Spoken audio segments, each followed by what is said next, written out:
You ever heard a knock at your door at 3:17 a.m., soft and scraping? Not like a person, but like claws? If you haven't, you're lucky. If you have, then maybe you know what it means. I never believed in ghost stories. Not until the night I moved into my uncle's old house, the one tucked deep in Miller's Hollow, just past the tree line. Not until I heard that knock. My name's Isaac. I was 32 when this happened. City-born, raised in Atlanta, where silence is rare and strangers are normal. I worked in IT, remote contracts mostly. A loner by habit, not design. After my uncle Russell passed away, he left me everything. The land, the house, and a heavy silence that clung to the place like fog. It was only supposed to be temporary. I'd planned to clean the property, maybe sell it off, and move on. But the house, it had a kind of gravity. The air smelled of old pine and earth. The boards creaked with memory, and the forest just beyond the backyard moved like it was breathing. Locals didn't visit much. They'd wave if you passed by on a road, but you could see it in their eyes. Hesitation, pity, fear. I figured they were just superstitious country folks. Until I found the grave. It was behind the house, half hidden under a crooked willow tree that bent like it had grown in mourning. There was no headstone, just a slab of cement, cracked and weathered. And in front of it, sitting like a statue made of ash and bone, was a dog. Black fur, wiry and matted. Cloudy eyes. It didn't move when I approached. Didn't bark, just sat, staring at the stone, like it had been waiting there a lifetime. I kept my distance. "Hey, bud, you lost." It didn't react. I clapped, whistled, nothing. That night, I Googled everything I could. Nothing about Russell ever mentioned a dog. He'd lived alone for 27 years after his wife died. No kids, no visitors, no pets. But the next morning, the dog was still there. Same position, same posture, no food, no water. And every morning after that, for 7 straight days, I left scraps of food on the porch. They were gone by dawn, but the dog always by the grave. I told myself it was sweet, sad even, like Hachiko or Greyfriars Bobby, some loyal mutt still waiting for his master. But then things got strange. The air near the willow grew colder than the rest of the yard. My phone wouldn't pick up signal anywhere near that tree. And at night, I started hearing scratching at the back door. Not loud, just faint, like nails gently testing wood. Then came the smell. Rot, wet fur, earth churned in a fresh grave. One night, I finally snapped. I grabbed a flashlight, stormed into the yard, and yelled, "What the hell do you want?" The beam of light cut across the grass. The dog wasn't by the grave. It was right in front of me. Its eyes weren't cloudy anymore. They gleamed, not with life, but with awareness. I stumbled back, my heart jackhammer in my chest, and then it just walked back to the grave. Sat down, faced the stone. I didn't sleep that night. Next morning, I called the sheriff's office. Small town guy named Harper came out. Balding, slow-spoken, polite in a way that felt forced. "You say it just sits there?" "Yeah, won't move. Been a week now." He scratched his chin, glancing toward the grave. "That grave. Your uncle buried his dog there. Long time ago. I was a teenager then." I frowned. "That dog? That exact one. He didn't meet my eyes. Looks the same. Black mutt, name was Omen. Real smart. Followed Russ everywhere. I waited, and it died. I helped bury it. Something in me went cold. You buried it?" He nodded. Russ wouldn't let no vet put it down. Said Omen would know when it was time. One night, dog walked out into the woods. Never came back. Russ found it a few days later. Dead. Just laid down and waited. And now it's back? He didn't answer. Just tapped his fingers on his belt. "Stay inside after dark," he said. "If it knocks, don't open the door." I laughed nervously. "You're joking, right?" He looked me dead in the eyes. Do I look like I'm joking? That night, I couldn't relax. Every creak in the house sounded like breath. Every gust of wind became a whisper. At 3:17 a.m., I heard it. Knock, knock. I froze. It wasn't on the front door. It was on the back, the one that faced the grave. I crept downstairs, flashlight in hand, heart crawling in my throat. I didn't open it. Instead, I peered through the crack in the curtain. There was nothing. No dog. No shadow. Just the willow tree swaying like it was laughing. Next morning, I found claw marks on the back door. Long, deep, deliberate. I decided to leave. Packed everything. Called a realtor. Booked a flight. That night, I stayed at a motel. No knocks. No scratches. Just silence. But when I got back the next day to pick up a few last things, the door was wide open. And inside, the floors were covered in muddy paw prints. The paw prints led through every room of the house. Across the dusty hardwood floor, up the stairs, even into the bathroom. They weren't small, either, bigger than you'd expect from any normal dog. And they were wet, not just with mud. They smelled like pond water and rot. I should have left right then, but I didn't. Maybe it was pride. Maybe it was denial. Maybe I just needed closure. I told myself someone was messing with me. Maybe the sheriff, maybe the town. Some backwoods prank. Old house, weird stories, and a city boy to scare. That's all. So I stayed one more night. I locked every door, every window. Pushed a dresser against the back door. I even left the camera running. One of those cheap motion sensor cams. I wanted proof. Or maybe I just wanted a reason to believe I wasn't going insane. At 3:17 a.m. sharp, the motion sensor pinged. Knock, knock. I stayed frozen in bed. My phone buzzed with the camera alert. I forced myself to look. There it was. The dog. But not just a dog. There was something off. Its legs looked too long. Its face stretched, like something had worn the shape of a dog but hadn't gotten it quite right. One ear drooped unnaturally. The eyes, black pits reflecting light like wet tar. It stood perfectly still, staring at the door. Then the feed glitched, just for a second, and when it returned, the dog was gone. I waited for hours before creeping downstairs. The back door was still barricaded, but there on the wood floor beneath it, a paw print from the inside. That was the moment it sank in. Whatever this thing was, it didn't knock to come in. It knocked to remind me it already had. The next day, I called the sheriff again. Told him what I'd seen, what the camera showed. He didn't seem surprised. Russell told me once, he said, before he passed, said Omen never really left. I didn't say anything. He continued. Thing is, Isaac, your uncle buried Omen. But a week later, he swore the dog came back. Looked the same, acted the same, but it wasn't the same. Wouldn't eat, wouldn't bark, just sat by the grave. Waiting. I swallowed hard. Waiting for what? Harper hesitated. He said the dog was waiting for him to die, that it wasn't loyal anymore, just patient. I wanted to throw up. Why didn't he leave? He tried, the sheriff said. Made it to the edge of town once. But every time he left the property, something followed. Shadows. Knocks. He said it got into his dreams. And you believed him? I didn't, Harper said, until I started dreaming it too. That night, I slept in the truck with the engine running and a bat in my lap. I didn't sleep much. When I finally drifted off, I dreamed I was lying under the willow tree, unable to move. I could feel dirt in my mouth, a paw pressed against my chest. Heavy, steady, like it was holding me in place. When I woke up, I couldn't breathe. My chest was sore like someone had been pushing on it all night. I looked at my shirt. Mud, right over my heart. That was the last straw. I left. Didn't pack. Didn't lock up. I just drove. For hours. Stayed at a hotel on the outskirts of town. No knocking. No dreams. For 2 whole nights, I finally felt like myself again. Then I got a call. It was from the realtor. You didn't tell me you had a dog, she said. Her voice was trembling. I don't. Well, something's there, she whispered. It's sitting at the front gate. Been there for 2 hours. Won't move. And Isaac, its eyes are bleeding. I hung up. Drove back. The house was dead quiet. The willow tree cast a long shadow across the yard, even though it was barely noon. The grave looked fresh, like someone had dug it up and then reburied it. The dog wasn't at the gate anymore. It was sitting at the grave again. Only now, it didn't look like a dog at all.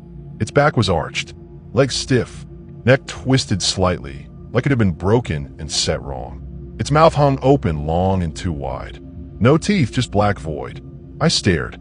It stared back. Then it stood up and walked toward me. I didn't move. Couldn't. Its paws didn't make a sound. Not on dirt. Not on the porch steps. It came close. Close enough to smell the grave dirt on its breath. And then, in a voice that didn't belong to anything with fur or bone, it whispered, "He's still in there." My vision swam. I collapsed to the porch. When I came to, The dog was gone, but the grave was open. Fresh earth, a wooden coffin exposed, the lid slightly cracked. I backed away, heart pounding, breath ragged. The sheriff arrived 10 minutes later. He didn't ask questions. He just stared at the open grave and said, "It wants you to finish what Russell started." I shouted at him, "What does that mean?" But he wouldn't answer. He just looked at the willow tree and whispered, "It's been waiting for someone to dig him up." I didn't want to look inside the coffin. No one wants to look inside a coffin, especially when they know something's wrong. Especially when a dog-shaped thing that shouldn't exist tells you your dead uncle is still in there. But I had to, because ever since I saw that thing, I couldn't stop hearing it. Knock, knock, knock, in the walls, in the pipes, even in my dreams. Always slow, always rhythmic, like someone waiting to be let out. Or worse, let back in. I asked the sheriff to help me seal the grave. "Seal it?" he muttered, shaking his head. "You still don't get it. This house, this thing, it doesn't want to be sealed. It wants witnesses. What the hell does that mean?" But he just looked at the hole and whispered, "It's not about the body. It's about the promise." The coffin's lid was cracked open just enough for a smell to escape. Damp, sour, like old meat and wet wood. I couldn't look at it long. My vision blurred. My ears buzzed. I stepped back and nearly slipped into the hole. "Russell never left," the sheriff said. "Not really. He made a deal to keep it outside. And now you broke it." I didn't do anything. I yelled. "You came back," he replied. That was enough. I left him there, drove to the edge of town, then past it, then another 10 miles.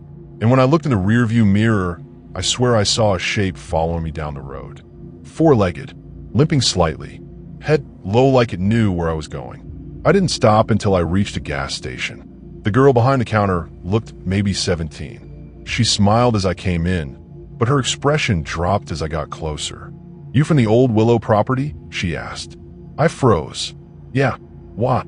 She glanced toward the road. "My grandpa used to tell stories. Said there was a dog buried alive during a storm. It waited at its owner's grave so long it forgot it was a dog. What did it become?" She shrugged. "He said it became grief." I asked if there was a church nearby. I don't know what I thought I was going to find. A priest? An exorcist? She gave me directions anyway. The church was small, half buried in trees. Looked abandoned, but the doors were open. Inside, it smelled like ash and pine needles. I told the old man who met me everything about the grave, the dog, the knocking. His eyes didn't blink once. When I was done, he just said, "Some things grieve so hard, they tear the world open." "What do I do?" "Close it," he said, "but you'll need to see what's inside first." I shook my head. "No way in hell." "Then it'll follow you. Into your thoughts, into your blood, into everyone you love. It only stops when someone says goodbye the right way." I left, drove back. I thought about my uncle, Russell, about how he lived alone, with no kids, no wife. Just Omen, that dog he loved more than anything, and how he died in that house without anyone around. Maybe he wanted to be buried next to Omen, but maybe Omen never died at all. When I pulled up at the house again, it was dusk. The willow tree swayed violently, though there was no wind. The grave was open wide now, not just cracked. The coffin lid was fully slid aside. I looked inside, and I wish I hadn't. There was no body, just fur, a full, thick coat of dark brown fur, pressed into the shape of a man's suit, as if someone had skinned a dog and arranged the hide like a person inside the coffin. But no flesh, no bones, no smell of rot. I heard something behind me. Scratch, scratch, from beneath the porch. I turned slowly and saw two glowing eyes. Not red, not white, just hollow and deep like headlights in fog. Then it crawled out.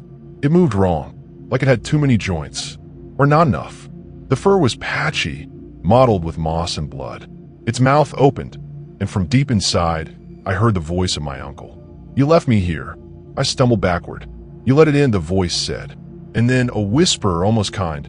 "It was never a dog." I ran, tripped, crawled. The thing didn't chase me. It just watched, like it knew I'd come back.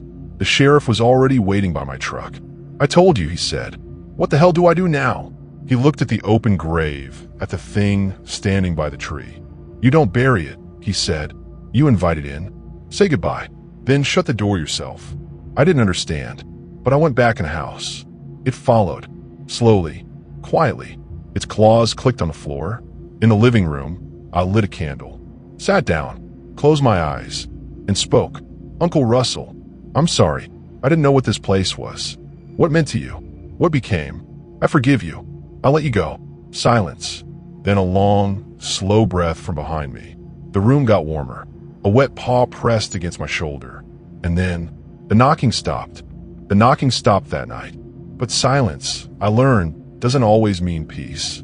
For weeks, the house stayed quiet. No knocks. No shadows in the hallway. No breathing from under the porch. I convinced myself it was over, that whatever lived here had finally been put to rest. I was wrong, because something worse took its place. I started dreaming of Omen. Not the dog I remembered from Uncle Russell's photos, but the thing I saw crawl out of the earth. It would sit beside my bed in the dream, its head cocked at an unnatural angle, eyes like shallow graves. Sometimes it would whisper. You didn't shut the door. You opened it. And then I'd wake to find paw prints in the dust on my floor. Wet, muddy, leading from the foot of the bed to the front door. I called the sheriff. Again. He came, but he looked tired, pale. I've been hearing the knocking too, he admitted. In my bones. What the hell did we let out? I asked. He didn't answer. Instead, he walked to the back door, opened it wide, and stared into the woods. You feel it, don't you? He said. The pull. What pull? To go outside. And I realized he was right. Every night, I felt drawn to the woods, as if something was calling me. Not out of fear, but out of familiarity. Like whatever was waiting knew me. Like it remembered me better than I remembered it. Did Uncle Russell ever talk about this? I asked. He wrote things, the sheriff said. Journals. I've got one. You should read it.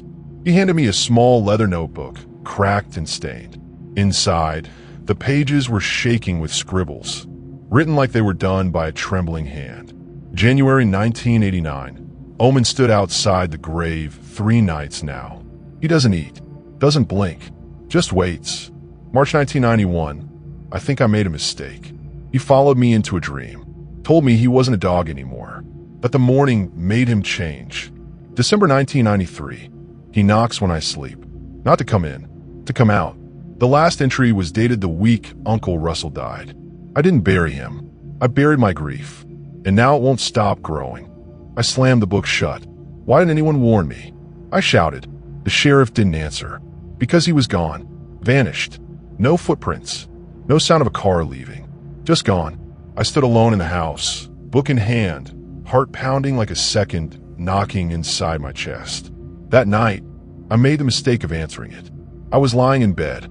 The air was heavy. I couldn't move. And then, from inside the wall behind my headboard, knock, knock, knock. But this time, there was no rhythm, no pause, just urgency, like someone trying to break through. I reached up, touched the wall.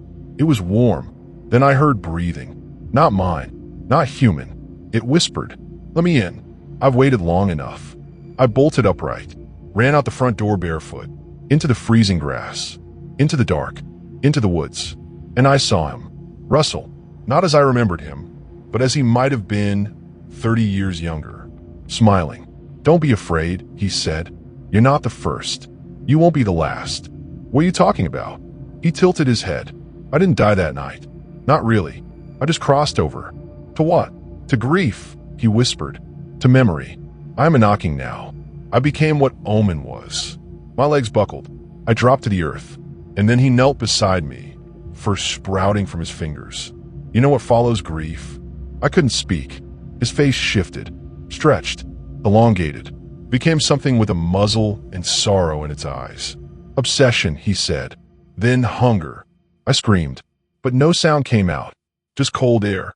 I woke up in my bed, or maybe I never left it. It's hard to tell now. There's dirt under my fingernails, a dead bird on my windowsill, and claw marks on the ceiling. The sheriff's gone. The girl from the gas station, missing. The old man at the church, burned alive in what they called a spontaneous fire. I know what happened. They heard the knocking, and now I hear it too, but not from the walls anymore. From inside, something's moving beneath my skin. A rhythm, a voice, a paw pressed against my heart. Russell was right. You don't bury grief. You invite it in. And one day it becomes you. Now I sit by the window, waiting, watching, listening for the next soul who visits the Willow House. Because I'm a knocking now, and I've waited 30 years to be let in.